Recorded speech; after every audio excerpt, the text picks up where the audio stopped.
साथियों नमस्कार। कम्यूटेशन की रिकवरी को लेकर के अब कन्फेडरेशन ने मांग उठा दी है और ये मांग उठाते वक्त काफी महत्वपूर्ण चीजों का उन्होंने उल्लेख किया है कि किस तरीके से पिछले 38 सालों में भारी बदलाव हुए हैं। दोस्तों, कम्यूटेशन की रिकवरी मौजूदा समय में 15 साल तक सरकार के द्वारा की जाती है, जिसका पूरी तरह से असर पेंशनरों की पेंशन पर पड़ता है, क्योंकि उनकी पेंशन में से कम्यूटेशन की रिकवरी की जाती है। 15 साल ये जो टाइम पीरियड दिया गया है रिकवरी का, इसमें बदलाव की अब जरूरत है और यही मांग कन्फेडरेशन ने उठाई है और ये मामला अभी कई अदालतों में भी चल रहा है। लेकिन कन्फेडरेशन ने जो चिट्ठी दी है कैबिनेट सेक्रेटरी को, उस चिट्ठी का जिक्र करते हुए आपको बताएंगे कि क्या क्या पॉइंट्स उन्होंने रखे हैं। वैसे तो कई महत्वपूर्ण पॉइंट्स रखे हैं, कई पेजों की चिट्ठी है, लेकिन कुछ महत्वपूर्ण पॉइंट्स हैं जो मैं आपको बताता हूं। दोस्तों, सबसे पहले इन्होंने एक डिटेल्ड नोट दिया है, 2-3 पेज का है। इसमें जो मुख्य बात इन्होंने कही है, the Supreme Court judgment in Common Cause of 1986 needs a fresh look into the matter as many parameters have changed in last 38 years as under।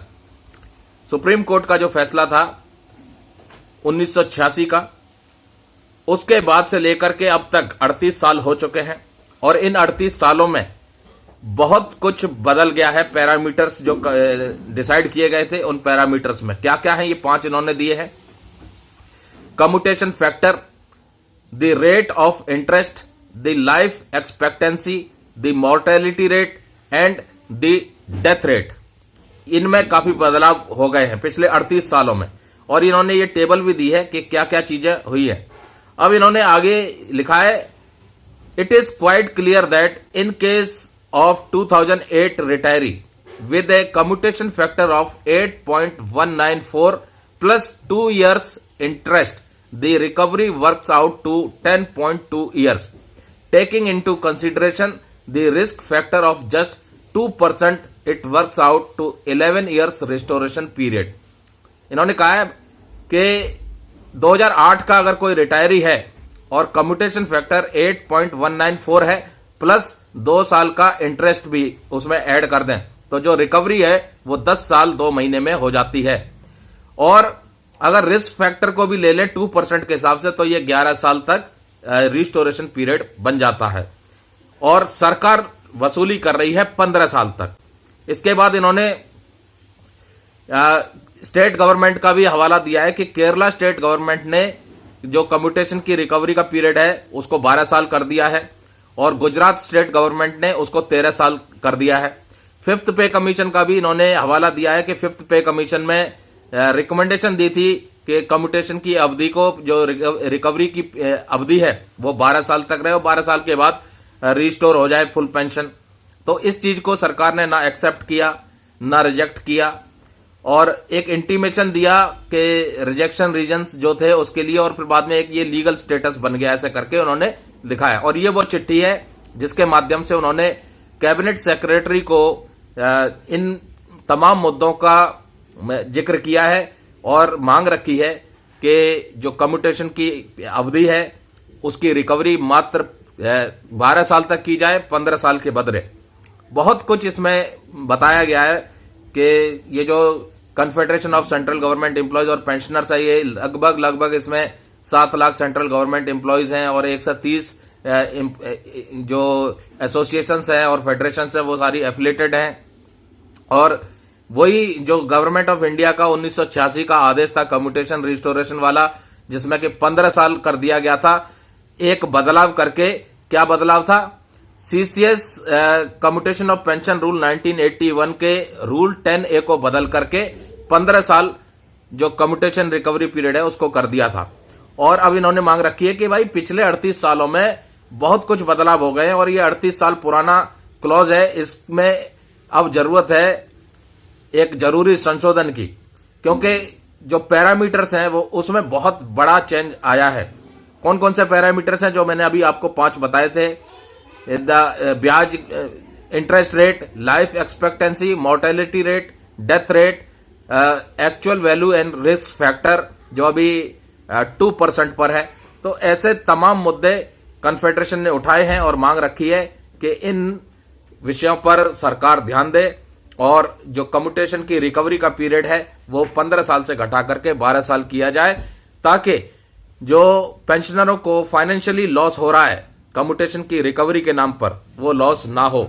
और इसमें इन्होंने जो नोट दिए हैं, 2-3 पेज के जो नोट दिए हैं, इसमें इन्होंने और भी कई बातें कही हैं कि सरकार इस चीज को एक वेलफेयर मेजर की तरफ से देखे, ना कि प्रॉफिट मेकिंग की तरह से इसको देखा जाए, क्योंकि कम्यूटेशन की रिकवरी पेंशनर्स की पेंशन में से की जाती है। हालांकि वो बात अलग है कि इकट्ठा पैसा सरकार दे देती है, लेकिन इन तमाम पैरामीटर्स को ध्यान में रखने के बाद जो रिकवरी है वो 11 साल तक हो जाती है। तो 15 साल तक जो रिकवरी की जा रही है इसका कोई औचित्य बनता नहीं है। सरकार सिर्फ अपना मुनाफा देख रही है कम्यूटेशन की रिकवरी करके। इसलिए इन्होंने आग्रह किया है कि इसको प्रॉफिट मेकिंग की तरह ना देख करके एज ए वेलफेयर मेजर देखा जाए और पेंशनर्स के हित के लिए एक फैसला लिया जाए रिकवरी का पीरियड कम करके। तो दोस्तों, उम्मीद करते हैं कि सरकार के पास ये जो चिट्ठी इन्होंने भेजी है, ये जो मांग पत्र भेजा है, इसके ऊपर सरकार विचार करे और पेंशनर्स के हित में कुछ निकल के आए। वही दोस्तों, अब बढ़ते हैं दोस्तों दूसरी बड़ी खबर की तरफ। बहुत से पेंशनरों को पता नहीं होगा, खास करके उन पेंशनरों को जिनकी क्वालिफाइंग सर्विस 10 साल नहीं हो पाई थी और वो इनवैलिडेट आउट फ्रॉम सर्विस कर दिए गए थे डिसेबिलिटी की वजह से। 1 जनवरी 2006 से पहले जो इनवैलिडेट आउट कर दिए गए थे और उनको सिर्फ डिसेबिलिटी पेंशन का डिसेबिलिटी एलिमेंट अगर मिल रहा था, तो सरकार की तरफ से आदेश जारी हो गए हैं, उनको सर्विस एलिमेंट भी मिलेगा।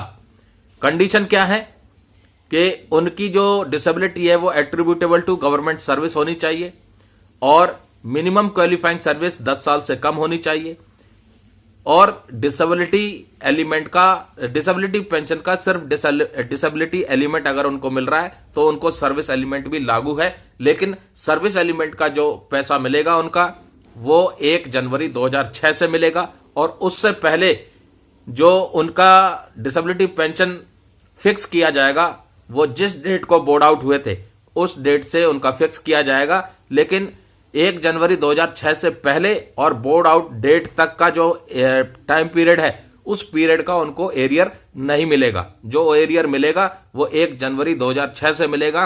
तो इस चीज का ख्याल रखें।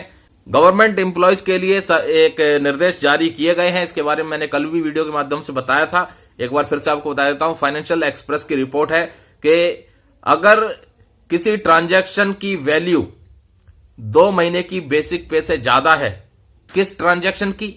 मूवेबल प्रॉपर्टी की ट्रांजैक्शन की वैल्यू 2 महीने की बेसिक पे से ज्यादा है, तो उस गवर्नमेंट एम्प्लॉय को रिपोर्ट करना पड़ेगा प्रिस्क्राइब्ड अथॉरिटी को। और किसी तरह का अगर वायलेशन हुआ तो एक डिसिप्लिनरी एक्शन इनिशिएट किया जा सकता है। और अगर आपने इम्यूवेबल प्रॉपर्टी रिटर्न फिलअप नहीं किया है, फाइलअप नहीं किया है, सबमिट नहीं किया है, तो आईपीआर जरूर सबमिट करें। तो दोस्तों, आज की जानकारी में बस इतना ही। कन्फेडरेशन की तरफ से उठाई गई इस मांग के ऊपर सरकार कहां तक विचार करती है ये आने वाले समय में पता चलेगा, लेकिन फिलहाल मांग रख दी गई है कि रिस्टोरेशन 12 साल के बाद हो जाए फुल पेंशन का। जो कम्यूटेशन की रिकवरी पेंशन में से कट रही है वो 15 साल से कम करके 12 साल कर दी जाए।